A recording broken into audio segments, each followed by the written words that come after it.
Good evening and welcome to Courts Today by Livelaw. This is your host Urvashi Chauhan bringing you the latest updates on the legal front. This is your go-to source for all things legal. Let us start. The Supreme Court today heard the petition filed by state of Tamil Nadu against the governor withholding assent on bills passed by the legislature. While issuing notice earlier this month, the court had observed that the governor's inaction was a matter of serious concern. Today, the court questioned the 3-year delay on the part of the governor in disposing of the bills submitted for his assent since January 2020. The court was informed that the bills had been disposed of on 13th November, but it expressed concerns as to why the governor took the decision only after the court issued notice and why should the governor wait for the parties to approach the Supreme Court.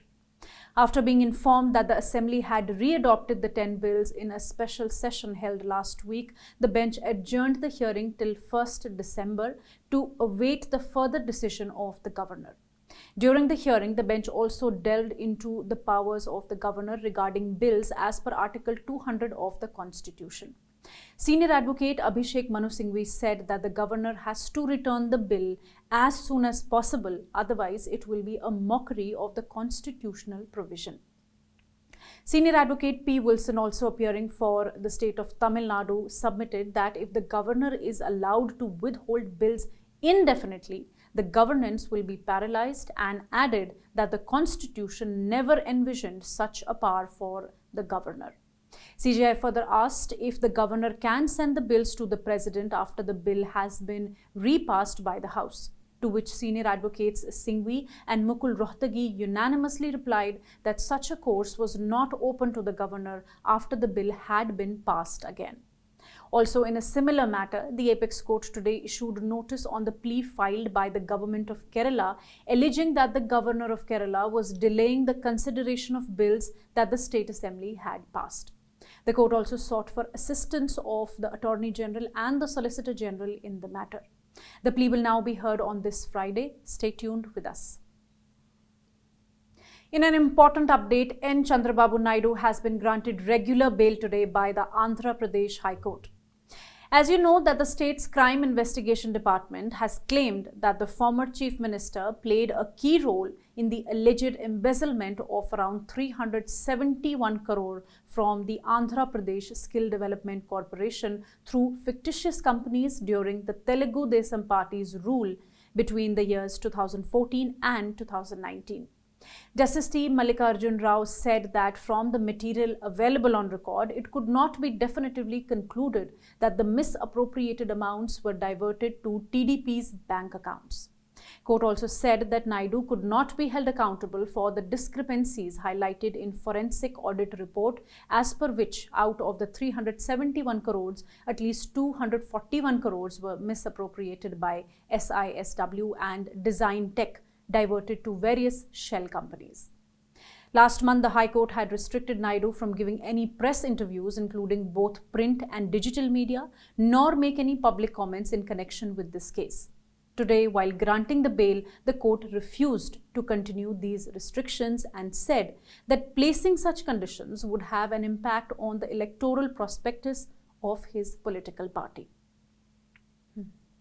The Supreme Court today issued notice in a plea by Aam Aadmi Party MP Sanjay Singh challenging his arrest and remand on charges of money laundering over alleged irregularities in the framing and implementation of a now scrapped liquor policy in Delhi. As you already know, Singh has been in custody since last month when he was arrested by the Enforcement Directorate. A bench of Justices Sanjeev Khanna and SVN Bhatti today heard the matter. Senior advocate Abhishek Manu Singhvi, appearing for Singh, questioned the arrest, arguing that it was void ab initio. He explained that Section 19 of PMLA provides for inbuilt safeguards against the arbitrary use of the power. These include the mandate to record reasons in writing for the belief regarding the involvement of the person in an offence of money laundering and to inform the person being arrested of the grounds of their arrest. The bench issued notice returnable in the week commencing from December 11th. It also allowed Singh to file an application for regular bail, which the court said, if filed, would be considered on its own merits. Last month, the Delhi High Court had rejected Singh's petition challenging his arrest and remand in this case. Despite Singh's claim that the case was politically motivated, Justice Swarnakant Sharma had emphasized that court cannot interfere with the work of the Enforcement Directorate in the absence of substantial evidence supporting such allegations. The Calcutta High Court has recently refused to pass any orders allowing the Rail Vikas Nigam Limited, that is RVNL, to uproot in excess of 700 trees in Kolkata's Maidan area for construction of a new metro railway line. In refusing to vacate an earlier order of a coordinate vacation bench preventing the uprooting of trees, a division bench of Chief Justice T.S. Sivanganam and Justice Rannamai Bhattacharya clarified that work for the metro had not been stopped and only the felling of trees had been injuncted. It observed that although a metro railway may be in public interest, development would have to be balanced and sustainable. RVNL argued that it was not considering felling the trees at the present stage since it was in talks with the Indian Army, which has the custody of the Maidan area, and that any felling of trees would only take place with permission from the state's Forest Department. While refusing to stay the order of the vacation bench, the court for efficient disposal of the PIL suo motu impleaded the state's Forest Department in the matter and called for affidavits on the issue from the state government, State Heritage Commission, Union Ministry of Environment, Forest and Climate Change, and the Indian Army. The matter has been listed for further hearing on 19th December. In another update, a Supreme Court bench comprising Justices Sanjay Kishan Kaul and Sudhanshu Dhulia was today hearing a petition filed by the Advocates Association of Bengaluru seeking contempt action against the Union Ministry of Law and Justice for not adhering to the timeline set by the Apex Court for clearing collegium proposals. A writ petition filed by the non-profit Centre for Public Interest Litigation raising the issue of delay in judicial appointments was also listed along with the contempt petition. The court questioned the central government over its delay in notifying the transfer of certain judges, most of them from Gujarat High Court, even as it cleared the collegium's recommendation to transfer judges from other high courts. On the last occasion, the bench orally deprecated the centre's practice of segregating collegium recommendations, which resulted in the inter se seniority of judicial nominees being disturbed. Once again, today the top court remonstrated with the Attorney General over the selective clearing of transfer proposals. Although the hearing was ultimately adjourned at the law officer's behest, Justice Kaul pointed out that out of the names recently recommended, 8 candidates had not been appointed, even though some of them were senior to others whose names had been cleared by the government. That the central government had not sent its response to 5 names suggested by the Supreme Court Collegium. With respect to 5 others, no step had been taken by the centre despite the recommendations being reiterated once or more.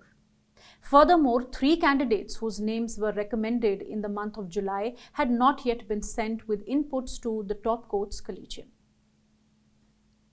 The Supreme Court today directed the state of Tamil Nadu to submit a proposal to the Madras High Court on how it will ensure that the Rashtriya Swayam Sevak Sangh, that is RSS, will be permitted to conduct route marches in the state in future without seeking intervention of the court. The Apex Court has been hearing SLPs filed by the state against the Madras High Court orders directing the police authorities to grant permission to RSS to carry out route marches in the state. Earlier this month, the state of Tamil Nadu had agreed before the Apex Court that it would allow route marches in various districts across the state either on 19th November or on 26th. The court had accordingly asked RSS to submit the proposed routes to the state authorities within 3 days and the state to take a decision on the routes. Today, Senior Advocate Kapil Sibal, appearing for the state of Tamil Nadu, informed the court that permission was granted to conduct route marches across all districts on 19th November. He urged that the contempt proceedings be suspended since the respondent, that is RSS, has got the relief prayed for. However, this was strongly objected by senior advocate Guru Krishna Kumar, the counsel for the respondent. The court refused to close the contempt proceedings and asked the state to submit its proposal before the contempt court. It also directed that the High Court must consider such proposal only after inviting objections or suggestions from the RSS as well, as this would avoid unnecessary litigation in the future. The court also denied the request by petitioners that states should be allowed to submit the proposal before the Supreme Court instead of the High Court. Justice Dipankar Datta said that High Court judges are better equipped to consider local conditions. And now an update on the Sharon murder case. The Kerala High Court today said that the validity of the final report submitted by Deputy Superintendent of Police in the case shall be considered by the trial court. The court was considering a petition moved by Grishma, who allegedly poisoned Sharon Raj to weasel out of their romantic relationship. Her mother and maternal uncle are also arraigned as co-accused for allegedly abetting the crime and for destroying the evidence. The case was pending trial before the Additional Sessions Court. Grishma approached the High Court challenging the validity of the final report submitted by the Deputy Superintendent of Police. It was submitted that as per section 173(2) of CRPC, only an officer in charge of a police station could forward the final report to the magistrate on completion of the investigation. And so, the final report submitted by the Deputy Superintendent of Police in this case was without jurisdiction and had to be quashed. The court noted that all the grievances of the accused regarding non-supply of copies of electronic evidence can be agitated before the trial court itself. Justice P.V. Kunnikrishnan thus directed the petitioner to file a petition before the trial court raising this point, and the trial court will consider the same and pass appropriate orders in accordance with law.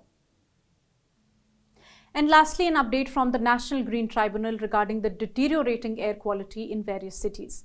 On 1st November, the NGT had taken suo motu cognizance of the deteriorating AQI on the basis of air quality bulletins in different cities. Raising concern over the same, the principal bench had directed the chief secretaries of the states where the index has dipped to severe, very poor and poor to take immediate remedial action and submit an action taken report.